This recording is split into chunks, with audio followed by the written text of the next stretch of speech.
Welcome to Leading for Life Stories Season 4. I'm Bob Judson. I'm the host for this podcast, and thank you very, very much indeed for joining me. Whether you're a new joiner or a seasoned listener, then I really hope you enjoy the mix of content that we provide.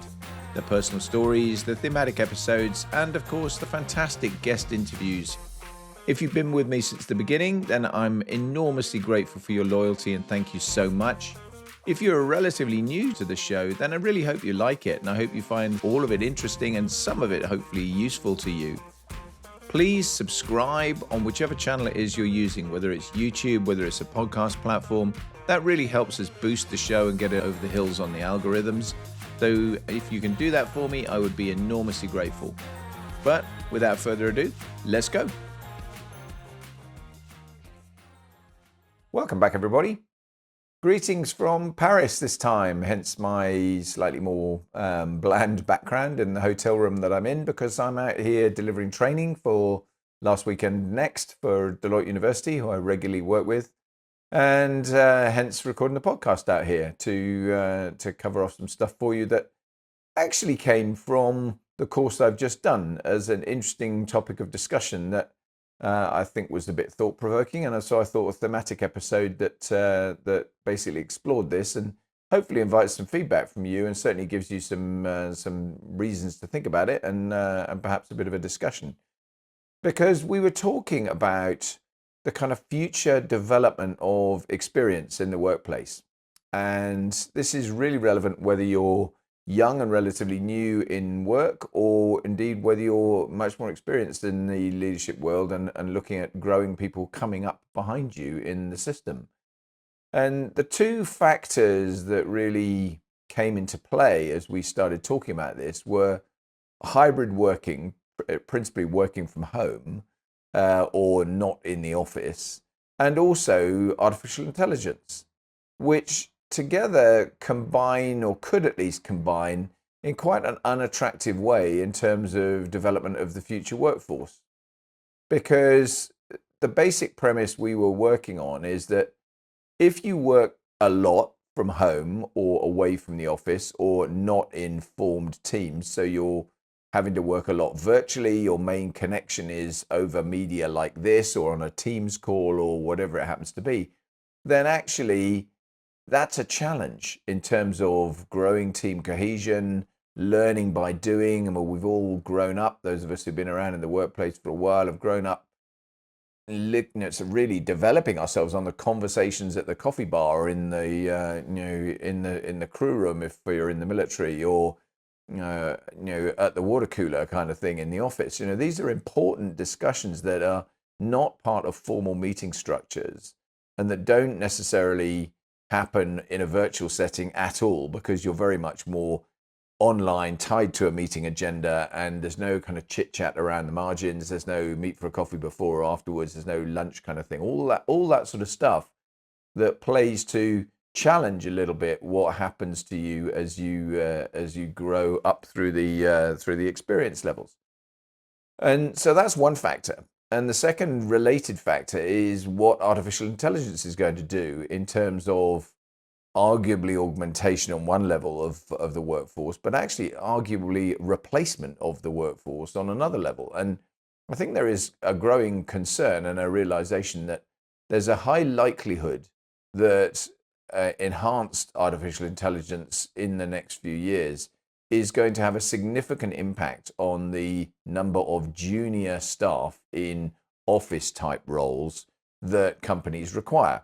We were talking obviously specifically in the context of a professional services firm, but I think it applies to an awful lot of other corporates as well, where actually you're looking at what can AI bring you that is going to help you in terms of developing your capability, and what might that mean for the workforce. And whilst it's very easy for people at the moment to turn around and say, actually, it's going to augment people and it's not going to actually be a significant job reduction tool, etc., the simple commercial reality is that most organizations are going to look at their bottom line here. And if it looks like they can save money, then obviously they're going to do it. So if AI does turn around and start generating capability that means you can streamline your workforce, to use the euphemism that is often there, then you're going to do that. So that means you're going to have less people at the bottom end of your organization at the start. And every organization pretty much relies on some sort of pyramid model. So you start with a bigger structure at the bottom and you grow it up to a narrower pyramid at the top where obviously the leadership lives. But you have to develop along the way. And so the combination of those two things, the hybrid working piece and the AI bit, potentially conspire to make this a really, really difficult challenge. Because if ultimately you're in a position that AI is reducing the number of workers you've got, and hybrid working is actually reducing the team cohesion and leadership development skills and actual just overall work development skills and sort of the package of stuff they bring into the work environment, if those are being degraded because of those two things, then you can see a situation developing where suddenly you're going to really struggle to have leaders in the future who've got the requisite skills. You can apply it to other areas as well. I mean, interestingly, I'm aware that Airbus, for example, in the airline world, has been developing the capability to operate single pilot aeroplanes for a long time, largely on the basis that autonomous aircraft are not really something the public's prepared to tolerate just yet. But actually, if you're going to do that, if you take that just as a concept, regardless of the likelihood of it happening and the kind of state of development of the technology, then if you look at the airline industry now, then in the flight deck, you're going to have two pilots, typically, maybe more if it's a long haul flight. And the right-hand seat is the senior first officer or first officer who's developing their skill set to move into the left-hand seat. And depending on the airline and depending on the type of structure you've got, this is regardless of which airline, it's the work of years, in some cases, lots of years, to actually move from that right-hand seat into the left-hand seat. So suddenly, if you've got single pilot operations, how do you develop the skills to actually be that one pilot? It's obviously easy initially because you just turn around and say, well, you've got people who are already skilled and already trained. But when suddenly you haven't got that growth path through the right-hand seat to get into the left-hand seat, then you obviously have a challenge. And so this whole thing around all the different working environments that we inhabit is definitely going to be a factor. Because you're still, if you make the assumption you are still going to need people in some form in the workplace, in senior roles to turn around and do what they do, then those people have to get the requisite experience from somewhere to be able to do the job properly. And that's a challenge in this world. If you look at the model in the way that we've been looking at it and say, how are we going to do that? I don't have any real solutions to this. I think we're going to have to wait and see on AI. We don't know what that's going to do yet, how much impact that's actually going to have to the workforce, and certainly in what scale or in what time frame, because there's plenty of water to go under the bridge in terms of reliability and assurance and trust and all the rest of it. But one thing is for sure, if it becomes reliable, assured, and trustworthy, then I think corporates are going to look at the fact that it's a cost-cutting opportunity. It's going to increase their profitability, and if they can reduce their headcount, they're going to do that. And that generates, without a shadow of a doubt, a bit of an issue that's going to have to be looked at. The one that perhaps can be managed a bit more now and a bit more effectively now is to think about the impact that actually hybrid and out of office working is having on the workforce. And I know lots of companies have post-COVID gone back to saying, right, okay, you have to be in the office a certain amount of days, and we're trying to make sure we are getting team dynamics back together, etc. But talking to lots of people over recent months, this is still a big challenge, not least because quite a lot of individuals are just not that compliant with that. And they're basically going, why? If you're not going to pay me to come into the office and I'm going to have to pay myself for my train fare, my car parking, my lunch in the city, wherever it happens to be, etc., then they're not really that willing to do it. And that in itself is another problem. So it's incumbent on leaders, I think, to think this through and think about the implications that are actually going to be there and how you're going to generate this kind of capability in the future. Because for sure, if you allow both those things to happen, that hybrid working becomes even more of a thing, people are allowed to not be in the office and not have team development in the way that they have done historically, there needs to be an alternative way of actually bringing them together and giving them the skills they're going to need to be able to do their job well. So I don't have an answer to that, but I think that's something that needs thought and needs people to turn around and start really paying attention to move it to the right place. If you're at the younger end of this game, so you're actually just entering the workplace and you're watching this or listening to this podcast, just give it a bit of thought in terms of how are you going to upskill yourself and make yourself the most competitive you can be in a world that is increasingly competitive in the jobs market. Do you want to be turning around and saying, yeah, fine, I'm going to work from home because that's the easy, nice, pleasant thing to do, and you're going to do that the maximum amount of time you can? Yeah, okay, but is that actually going to equip you well to be competitive against your peers when in a competitive environment you have to shine and you have to be in a position where you are actually going to be worthy of promotion and setting yourself apart effectively from your peer group to be able to do the right kind of stuff? Because I'm not convinced it will do that. If you take the easy path, if you say, right, I am going to work from home and that's the most effective way for me to do my thing and I'm really, really good at it and so on and so forth, okay. But your leadership don't see you in action. They might see your product, they might see the results you generate, but they actually are not seeing you as an individual. And in a world where that's going to be a differentiator, you need to just think about how much damage am I potentially doing to my personal brand by not being visible enough in terms of actually generating the kind of input that goes into my annual or whatever periodicity of appraisal you're going to have in the workplace you happen to inhabit. So I think it's really important that you start thinking about that and you start looking at what can I do to enhance my own chances to make sure that I'm as competitive as I can be. Because at the end of the day, unless some miracle occurs in terms of the way people earn money and income's generated across society, people are going to need to be in jobs where they're actually doing the right things and being successful and growing their seniority and getting more income, etc., through their working lives. And I think it's not necessarily obvious how that is going to be impacted by some of these new working methods just yet, but I'm pretty sure that some of the things that we've done in the past are still going to be just as relevant in the future. I don't want to sound like a dinosaur here and effectively be not moving with the times, because I think there's lots of great stuff that's come from new technology, from hybrid working, etc.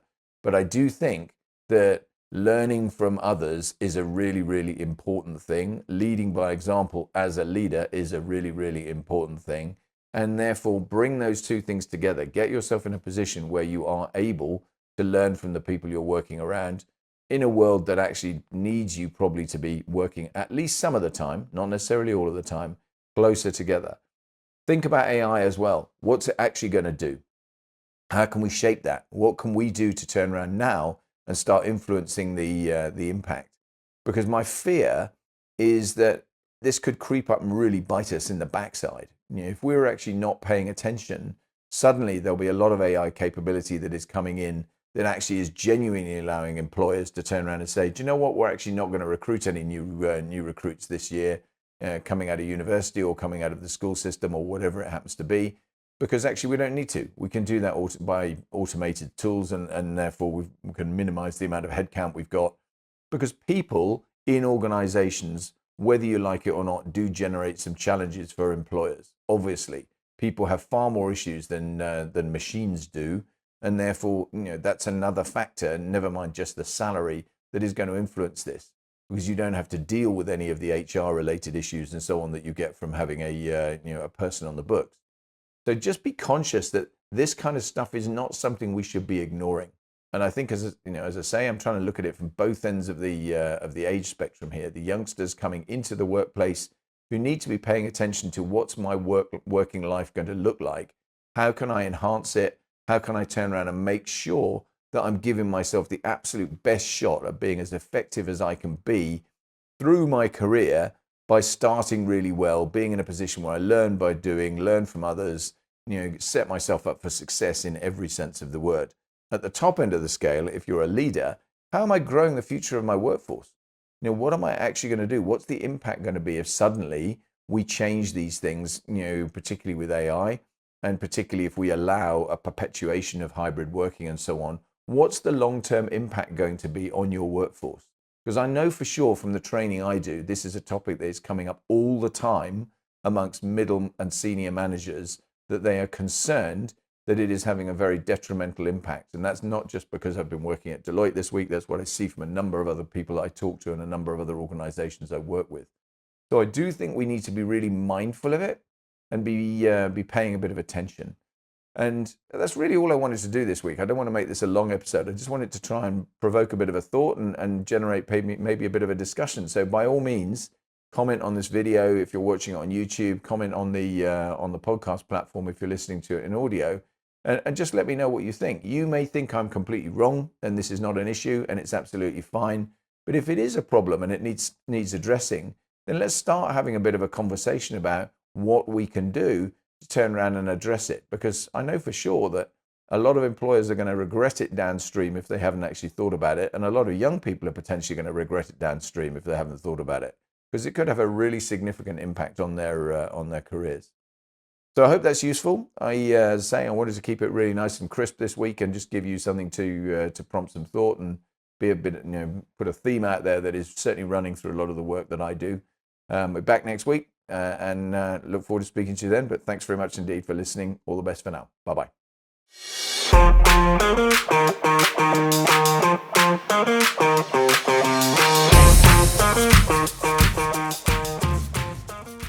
I really hope you've enjoyed this very short thematic episodes that I put together here. I think it is a topic that is pretty key and is important to get some thought about. If you have enjoyed it, then please, as ever, like it, share it, repost it, all those sorts of things when I put it out on social media, and make sure that as many people are getting to listen to the conversation as possible.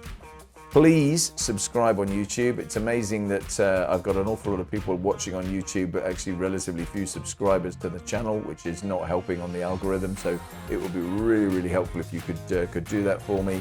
It's the same on the podcast platforms. Please make sure you're following and you're actually picking it up, so that there's a decent chance of you getting the right notification when you need it. That would be great. I'd love it if you're in that space to do that. I would particularly love it if you're interested in supporting the podcast financially, because that would make a great deal of difference to what I do. So please think about going to patreon.com via the support the show link in the YouTube notes, or indeed in the podcast platform notes, and just becoming either a supporter, a champion, or a patron of the show. Because, as I've said lots of times, it's a cup of coffee a month, and you'll be making a world of difference to what I do with the podcast. So if you find it valuable, please do think about that. I would really, really appreciate it. But as ever, thanks for listening. Thanks for watching. Be back soon. All the very best. Bye for now.